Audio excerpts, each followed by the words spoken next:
제가 저도 청년 시절에 믿음의 회의가 들었던 적이 있었습니다. 그때 가장 많이 했던 생각은 뭐냐? 이 복음과 현실의 문제. 성경이 말하는 구원, 성경이 말하는 영생, 영원한 것들이 도대체 희현실 속에 있는 나와 무슨 상관이 있느냐 하는 것이었습니다.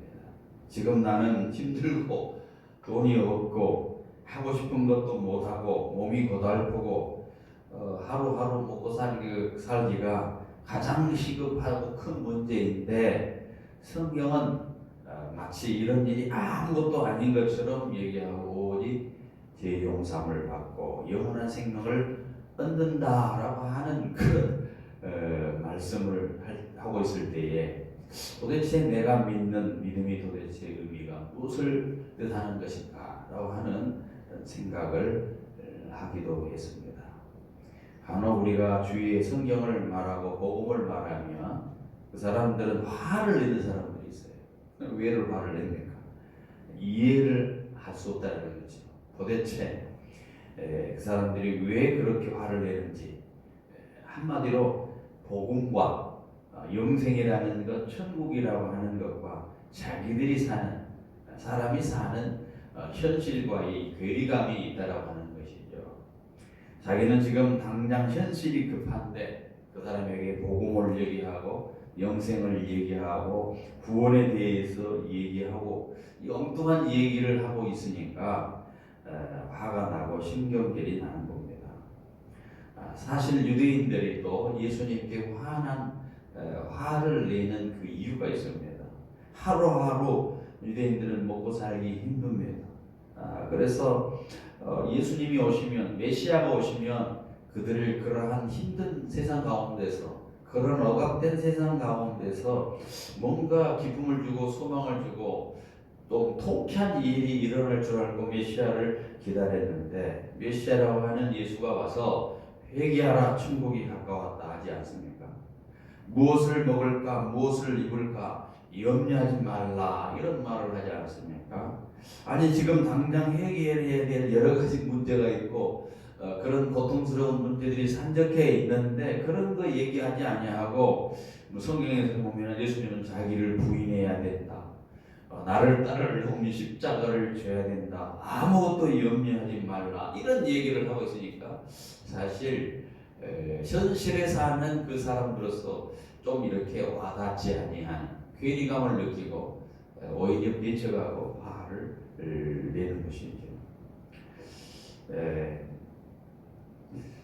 당장 지금 로마의 이러한 촉박으로부터 해방시키고 그들이 그렇게 원했던 그 원한을 좀 풀어주고 그렇게 잘 살고 하면 될 텐데, 죽은 사람도 살린다고 하신 그 예수님이 그런 소리는 안 하고 자꾸 엉뚱한 소리를 하고 있는 거죠. 이게 유대인들이 참 이해하지 못하고 사람들이 예수를 미쳐가는 그런 이유들 중에 하나겠습니다.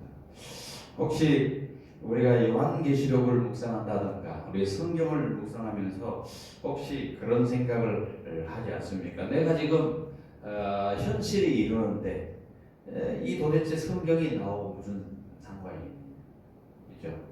내 현실은 지금 뭔가 하루하루 먹고 살아가고 가정을 끌어가야 되고 또 이런 교육을 시켜야 된다든가 또는 어떤 일을 해야 되고 그렇게 해야지 미래를 준비하고 그렇게 살 텐데, 성경은 그런 것에 대한 얘기를 하지 아니하고 현실에 동떨어진 얘기를 한 것 같은 그런 얘기를 하고 있다라고 하는 그런 생각이 든 적이 혹시 없지 않습니까? 당장 눈앞에 현실이 있는데 죽고 난 이후에 것에 대해서만 얘기를 하고 있는 그런 감이 우리가 성경을 읽을 때 그런 생각을 할 수 있습니다. 그래서 많은 사람들이 죽음 이후의 삶에 대해서는 별로 현실적으로 생각하지 않으려고 그냥 그런 죽어봐야 안다 이런 생각을 하게 되는 거죠. 현실과 상관없이 먼 훗날의 얘기다. 지금 먼 훗날의 얘기를 지금 현재 내가 굳이 생각할 이유가 있느냐? 오직 이 당면한 지금 눈앞에 당면한 것만 현실로 생각을 한다는 것이죠.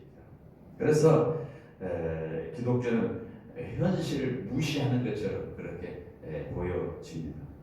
그러나 사실은 기독교는 현실을 무시하지 않지요. 가만히 보면 지금 단지 지금보다 더 중요한 현실이 있다. 지금 현재 당장 내가 눈앞에 있는 이 현실보다 더 중요한 현실이 있다라는 거예요. 그거에 대해서 기독교는 얘기를 하고 있는 것입니다. 지난주에 지난 토요일 날 노예 목사님 아버님이 이제 돌아가셨어요. 소중하셨는데 어떻게 돌아가셨느냐? 한 3개월 전쯤에 이제 갑자기 췌장암 이렇게 판정을 받으셨다고 해요. 건강하셨는데 갑자기 췌장암이라고 하셨는데 그리고 나서 많이 힘들어하시다가 결국 3개월 만에 이제 별세를 하셨습니다. 오늘 어저께 그 장례식장에 가면서 그런 생각을 했어요. 참 사람의 생명이라는 것이 참 짧지 않느냐는 거죠. 늘 우리가 죽음 앞에서 어느 분의 장례 앞에서 늘 생각하는 것은 사람 별것 아니구나라는 생각을 하게 됩니다. 현실, 우리가 말하는 이 현실이 얼마나 어마어마하게 긴 현실이 아니라는 거죠. 짧다는 거죠. 우리가 생각하는 것, 우리 눈앞에 우리가 피부로 와닿는 이 현실은 그렇게 길지는 않다라는 사실을 실감하는 것입니다. 더 중요한 것은 사실은 그 이후에 우리가 말하는 지금 피부에 닿는 이 현실 이후에 더 중요한 영원하고 지속적인 현실이 있다고 하는 사실입니다. 그게 뭐냐? 바로 천국과 지옥이라고 하는 현실이 있다는 것입니다. 하나님의 심판과 하나님의 구원이 분명한 현실로 우리 앞에 놓여져 있다는 사실입니다. 그러므로 만약 이 짧은 현실에 아무리 깡깡거리고 살아날지라도 영원하고 지속적인 현실에 비하면 너무나도 보잘것없는 거죠, 사실. 여기서 큰 소리 치고 사는 것이 도대체 무슨 의미가 있습니까? 60년, 70년, 80년, 요즘 장수에서 100년 이렇게 백수를 한들 그 영원한 것에 비하면 얼마나 짧은 시간입니까? 얼마나 보잘것없는 것입니까? 그래서 성경은 항상 미래의 현실을 더 중요하게 취급하고 있죠. 미래, 앞으로 올 미래의 현실, 하나님 앞에 나아갈 미래의 현실, 그것을 더 중요하게 이야기하고 있고 계속해서 성경은 그것을 준비하라. 영생, 구원, 천국 이런 것에 대한 얘기를 많이 하시는 것입니다. 오늘 음력설이지만 참 시간이 참 빠른데 우리가 2023년 시작한 지 몇 주간 지났습니다. 우리가 어떤 시각으로 한 해를 바라보면서 살아가야 될 것인가, 또 우리가 오늘 본문을 통해서 좀 생각해 봤으면 좋겠습니다. 어떤 눈으로, 어떤 시각으로 한 해를 살아가야 될 것인가. 오늘 우리가 보는 요한계시록은 성경의 마지막 책이지 않습니까? 그래서 이 책에는 크게 두 가지로 나눠집니다. 전반부 1장부터 3장까지는 요한 당시 현실에 대한 내용을 거기다가 지금 기록을 하고 있습니다. 요한 당시의 현실.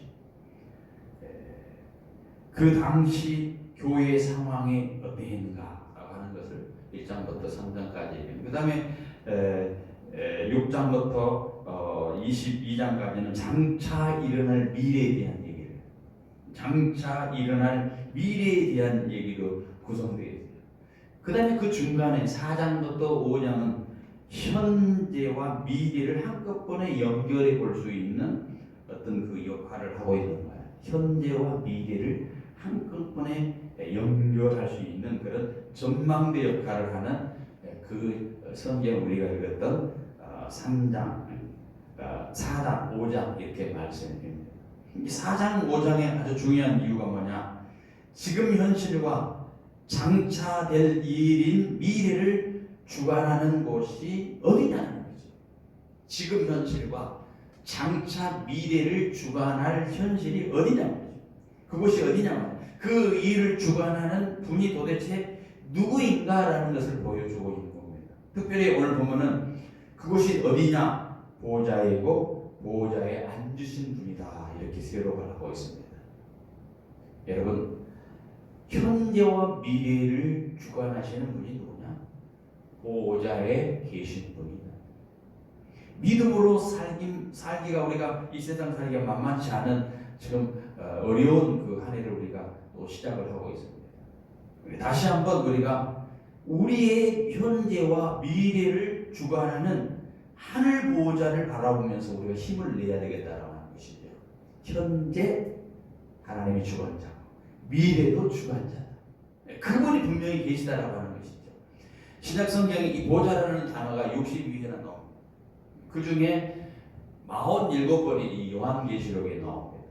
우리 요한계시록에서 47번이나 등장하는 것을 보면 어떻게 보면은 성경의 대부분이 다 보호자라는 단어가 요한계시록에만 나오는 걸 좀 그렇게 높이 그렇게 기록되어 있는 것을 보게 됩니다. 특별히 4장에만 12번이 이 보호자라고 하는 말이 언급이 되어 있습니다. 이 단어가 계시록만이 아니라 우리 인생 현재와 미래를 설명하는 아주 중요한 그런 열쇠가 되는 그러한 단어로 우리에게 제시해 주고 있습니다. 보호자가 뭡니까? 보호자, 권력자의 자리입니다. 오늘 이 권력으로 인해서 사람들이 얼마나 그 권력으로 인해서 뭐 소리가 맞습니까? 정치가 되겠죠. 뭐 내가 당대표해야 되겠다. 권력을 짓고 행사하려고 하는 사람이 세상에 얼마나 많습니까? 정치적으로도 그렇죠. 성경이 기록된 그 당시 세계를 움직이는 그 권력자가 누구였습니까? 로마 황제였어요. 로마 황제. 지금 요한은 로마 황제 가이사의 보좌에 의해서 결국 박모셈이 지금 귀향을 가도 귀향살이 하고 있는 겁니다. 이 권세가 가히 절대적인 권세이고 신적인 그런 권세였다는 거예요. 누구든지 이 가이사의 로마 황제 이 가이사를 거부하면 죽음을 면하지 못할 정도의 그러한 그 권세를 가지고 휘두르고 있었던 때입니다. 그때 성도와 교회는 아무런 말도 할 수 없는 연약한 존재처럼 그렇게 보였습니다. 요한만 아니라 수많은 성도들이 이 세상의 권자 앞에서 그야말로 이 가이사에 의해서 시달림을 받고 박해를 받는 그런 상황이었습니다. 그런데 지금 환상 중에 요한 앞에 펼쳐진 그림이 뭐냐면은 바로 로마 황제의 그 권세보다 더 높은 보호자로 땅에 있는 보호자가 아니라 하늘에 배설된 보호자가 있다라고 성경을 언급하고 있어요. 2절에 보니까 보라 하늘의 보호자를 베풀었고 그 보호자에 앉으신 이가 있는데 이렇게 말을 하고 있습니다. 요한이 지금 이 편지를 보는 모든 성도들은 이 보호자와 그 보호자에 앉아서 현재와 미래의 일을 주관하시는 분이 계신 것을 지금 보고 있는 겁니다. 자기 눈으로 자기 눈앞에 현실이 전부가 아니라는 것을 너무나도 선명하게 지금 보고 있는 거예요. 이 현실 우리가 지금 착취당하고 억압당하고 그야말로 꼼짝 못하고 시달림을 당하고 박해를 당하는 현실이 전부인 줄 알았는데 그렇지 않다라는 거예요. 미래의 현실에 있는 보호자를 지금 보고 있는 겁니다. 사실 오늘 우리에게도 요한 당대의 로마 황제의 권자처럼 절대적으로 보이는 것이 얼마나 많습니까? 미래의 미래의 현실보다 우리 앞에 현재가 힘든 그런 상황에 그런 권세로 보이는 것이 얼마나 많습니까? 이 자본주의 사회에서 그야말로 돈의 위력이 절대적인 위치를 차지하고 있는 것입니다. 그 절대적인 권세 앞에 그 돈 때문에 그 권세 앞에 믿음도 양심도 그런 신의도 아무런 힘이 없다고 느껴질 때가 얼마나 많이 있습니까? 돈만 있으면 다 된다. 교회의 종교적인 것, 예배당 하나 세우고 교회를 주무럭거리는 것도 다 돈만 있으면 다 될 수 있다고 하는 그런 세상에 우리가 살고 있지 않습니까? 그러한 때에 우리가 기억해야 될 것이 무엇인가 하면 하늘에는 하나님의 보좌가 있다는 겁니다. 거기서 하나님이 아무 말 없이 이 땅에서 인간들이 하고 있는 것을 다 보고 계신다라고 하는 사실이죠.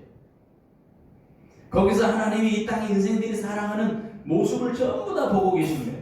약한 자들이 고통하는 것도 보고 계시고, 힘 있는 자들이 힘을 자랑하고 뽐내고 교만을 부리면서 잘난 체 하는 것도 전부 다 보고 계시는 하나님이 계시다. 그래서 교만한 자들을 가만히 비웃고 계시는 동시에 앞으로 믿음으로 살아가는 모든 사람을 향해 반드시 내가 승리를 줄 테니 조금만 더 참아라 라고 하는 그러한 마음을 가지고 격려하고 계시는 분이 계시다.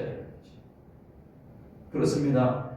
우리도 눈을 들어서 이 하늘의 보호자를 바라볼 수 있다면, 그리고 우리가 귀를 열어서 그 보호자 위에 앉으신 분의 음성만 들을 수 있다면, 그래서 이 땅에 인간들만 사는 것이 아니라 절대적인 분이 계시다.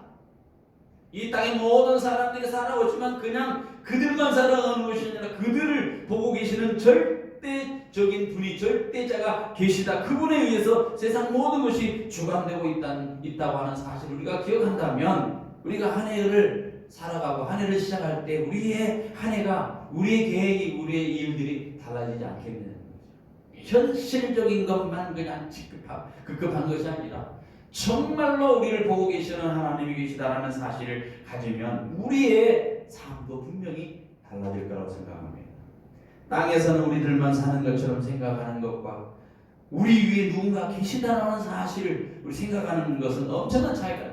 왜냐하면 우리만끼리 산다 이렇게 생각하는 것보다 우리끼리 살고 있는 거지만 우리 위에 어느 분이 지금 보고 계시다라고 하는 그런 의식을 가지면 우리의 삶이 달라지지 않겠느냐는 거죠. 옛날에 그랬죠. 집안에 어른이 없으면 지방이 잘 안 된다 그런 말 많이 하잖아요. 우리나라의 그런 전통이긴 합니다만, 집안에 어른이 있으면 모든 게 조심스럽잖아요. 어른분이 계시면 혼자 있으면 어때? 내 마음대로 하는 거야. 마음대로 늘어놓고 마음대로 하고 싶은 대로 하는 거예요. 잠을 자든지 말든지 술을 먹든지 말든지 마음대로 펼쳐놓고 살아가도 됩니다. 옷도 마음대로 입고 벗을 것도 마음대로 벗고 하고 싶은 대로 마음대로 살아야 됩니다. 그러나 어른이 있으면 그렇게 못하죠. 어른 때문에 그렇게 못합니다. 모든 것을 어른 위주로 우리 생각을 하게 됩니다. 불편해도 그렇게 하는 것이 정상입니다. 동일합니다. 우리 위에 누가 없고 우리들만 한다면 우리가 하고 싶은 대로 마음대로 살아갈 수 있습니다. 하나님이 안 계신다 생각하면 우리 세상에서 마음대로 살아갈 수 있습니다. 그러나 우리 위에 절대적인 분이 계시고 그분이 이 세상에서 우리를 지켜보고 계신다는 사실을 믿는다면 우리가 살아가는 것이 달라지지 않겠느냐. 그게 문제. 우리가 잘 아는 코란데오 신전의식이죠. 메사에 내 마음대로 살 수가 없습니다. 메사에 나보다 높은 분이 계시다. 그분에 의해 나의 현재 영원한 미래가 결정된다를 믿는다면 그 사람은 자신의 한계를 깨닫고 그 한계를 넘어가지 않는 거예요. 내는 이 정도야. 여러분 성경에 보면 그 다니엘이라는 인물이 나옵니다. 제가 작년에 2월 다니엘에 대해서 한 3편 정도 제가 설교를 한 기억이 납니다. 성경 다니엘은 사실상 다니엘서 전체의 내용은 세상관을 어떻게 가져야 되느냐, 가치관을 어떻게 가져야 되느냐, 역사관을 어떻게 가져가야 되느냐, 가지고 살아야 되느냐는 것을 보여주는 책이에요. 다니엘서의 궁극적인 목적은 우리가 세상을 어떤 눈으로 바라보고 살아가야 되는 것인가를 알려주는 거예요. 하나님을 의식하고 살아가는 사람, 다니엘과 세 친구 사드락 메삭 아벳노고가 하나님을 의식하고 살아갈 때 그들이 절하라고 하는 신전에 절하지 않습니다. 왜? 하나님이 보고 계신데. 세상의 권력 앞에 그들은 주눅들지 않습니다. 어떤 상황 속에서도 세상의 역사를 주관하시고 계시는 그런 하나님이 계시다라고 하는 그런 믿음으로 살아간다면 우리도 동일하게 다니엘과 그 세 친구처럼 우리의 삶도 변하지 않겠느냐 말이죠. 그것이 바로 절대자가 계시다라는 믿음입니다. 다니엘이 그런 믿음을 가지고, 그래서 왕의 진미와 포도주로 자기를 더럽히지 아니하고 하나님만 믿는 사람, 우상에게 절하는다고 하는 온갖 술수에도 불구하고 절하지 않고 우리는 7배나 더 뜨거운 풀무불에 던진다 해도 우리는 우상에 절할 수 없습니다. 하나님에 대한 절대 신뢰. 그때 하나님이 그들을 보았다. 그들은 미래를 본 것이요, 현실 앞에 있는 그런 어려움을 본 것이 아니라 우리를 지금 보고 계시는 하나님이 계시다라고 하는 가치관, 세상관, 역사관을 가지고 있기 때문에 당당하게 그들 앞에 나가 우리는 우리 하나님이 절대자라고 믿고 우리는 그 하나님과 섬깁니다. 절할 수 없습니다. 당당하게 나아설 수 있는 겁니다. 여러분, 세상을 볼 때 이런 사람이 답답해 보입니다. 참 교회 다닌다고 뭘 신앙생활 한다고 저렇게 애를 쓰고 있어. 그러나 사실 어떻게 보면 세상 사람들이 미련해 보이지만 사실은 가장 지혜로운 사람이 신앙인이지 사실. 왜냐하면 이 사람들이야말로 지금 현재 온 세상을 주관하는 분이 누구신가, 그리고 영원한 미래를 결정하는 분이 누구인가를 알고 있기 때문에 하나님 앞에 나와 예배하고 하나님을 향해서 신앙으로 살아간 것 아니겠습니까?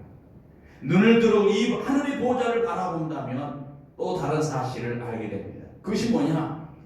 바로 승리한 교회, 승리한 성도의 자리를 보게 되는 거죠. 4절에 보니까 또 보좌에 들려 24 보좌들이 있고 그 보좌들 위에 24 장로들이 흰옷을 입고 머리에 금열관을 쓰고 앉았더라. 여기 하나님의 보좌에 누가 둘러 앉았느냐면 24 장로들의 보좌가 있습니다.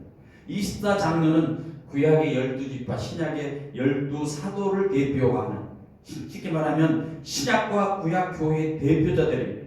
이들이 흰옷을 입고 머리에 금열관을 쓰고 하나님의 보좌 주위에 앉아 있습니다.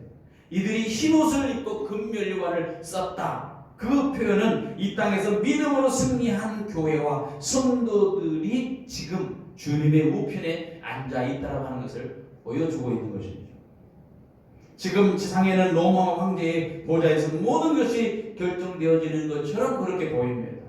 그 권세로부터 성도들은 핍박을 받습니다. 그 권세로부터 감옥에 갇히기도 하고 죽임을 당하기도 하고 지금 귀양살이하고 있는 이런 실정입니다. 지상에는 로마의 권자가 교회를 이기고 성도를 이기는 것처럼 보입니다. 그러나 눈을 들어 하늘을 보니까, 하늘의 보좌를 보니까 그들의 죽음을 당하고 있는 더러운 옷을 입고 고통당하고 있지만, 지금 현실에는 그렇게 보이지만 예수 그리스도 이름을 배반하지 아니하고 적은 능력을 가지고 승리한 믿음의 사람들이 승리하고 있는 것을 우리가 보게 되는 겁니다. 그 승리한 자들이 어떤 사람입니까? 머리에 금열관을 쓰고 흰옷을 입고 있더라는 거죠. 가장 영광스러운 하나님의 보좌 주위에 하나님과 더불어 앉아 있는 것이죠. 이게 뭐냐? 성도의 영광이라는 거죠. 이 영광을 누가 누립니까? 성경에 보니까 아까 우리가 요한계시록 3장에 있는 말씀을 읽었습니다. 이기는 자에게 21절, 이기는 그에게 내가 내 보좌에 함께 앉게 하여 주기를, 이렇게 표현했습니다. 내가 이기고 아버지 보좌에 함께 앉은 것 같이 하리라. 이기는 자입니다. 여러분 기억하십니까? 요한계시록 2장 3장 7교회에 주시는 주님의 공통적인 하신 말씀이 무엇이냐면, 귀 있는 자는 교회, 성령의 교회에 하는 교회에게 하는 말씀을 들을지어다, 이 말이 있고요. 또 하나는 이기는 자에게 대한 약속이 있어요. 들으라고 해놓고 이기는 자에게는 이렇게 하겠다, 약속들이 들어있어요. 모든 교회를 향하여 주님이 이기라고 지금 요구하고 있어요. 우리를 향해서 너희가 세상에서 고난당하고 있느냐, 지금 밤모습에 귀양살이 당하는 것처럼 핍박당하고 있느냐, 그렇지만 이겨라 말하고 있어요. 모든 교회를 향해 주님이 이기라고 요구하고 있습니다. 왜? 영원한 미래의 영광을 위해서 현재 믿음으로써 잘 싸워 이겨야 된다. 그리고 4장에 와서 그렇게 이기는 자들이 앉아있는 영광스러운 자리가 뭐냐? 바로 하늘 보좌라고 얘기해요. 하늘 보좌. 우리가 눈을 들어 힘듭니까? 눈을 들어서 하늘 보좌를 바라봐요. 내 현실이 너무 권고하고 힘들고 고통스럽고 고난이 닥쳐고 어렵습니까? 눈을 들어서 하늘 보좌를 바라봅니다. 세상은 이곳을 보지 못합니다. 세상 사람들은 그 보좌를 보지 못합니다. 믿지도 못합니다. 눈에 보이는 것이 전부인 줄 알고 살아갑니다. 이 땅이 전부인 줄 알고 그것을 누리기 위해서, 그것을 얻기 위해서 싸우고 그걸 빼앗기 위해서 열심히 수고를 합니다. 그렇지만 그 열심히 사는 것 같은데 그 걸음걸이, 그들이 가고 있는 하루하루는 전부 죄를 짓는 것이고 자기를 영원히 죽이는 삶을 살아갈 뿐이에요. 그러나 하늘 보좌를 바라보고 그 보좌 주위에 흰옷을 입고 면류관을 쓰고 앉아있는 24장로들이 보좌를 바라보는 사람은 눈에 보이는 현실만 보고 살아가는 사람들이 아니라,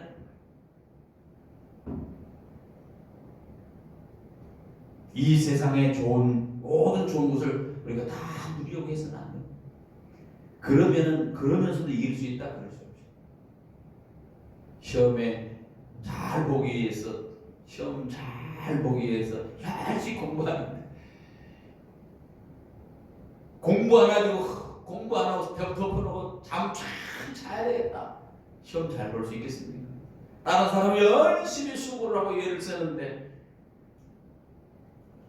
이길 수 없는 거죠. 오히려 흰옷이 더럽히게 됩니다. 이 세상 모든 좋은 것을 다 누려야 되겠다. 그리고도 나는 하나님의 저 미래에 대해서 바라보겠다. 있을 수 없는 거예요. 하늘 영원한 영광의 자리에 앉고 싶다면 여기서 모든 것을 다 차지하기 위해 욕심을 달면 안 된다는 것이죠. 오히려 힘을 다해서 자기를 위해서 기쁘게 살아가기보다는 오히려 하나님을 기쁘시게 하는 것이 무엇인가라고 하면서 그 하나님의 영광을 구하는 것, 이것이 바로 이기는 사람의 성도의 자세일 것입니다.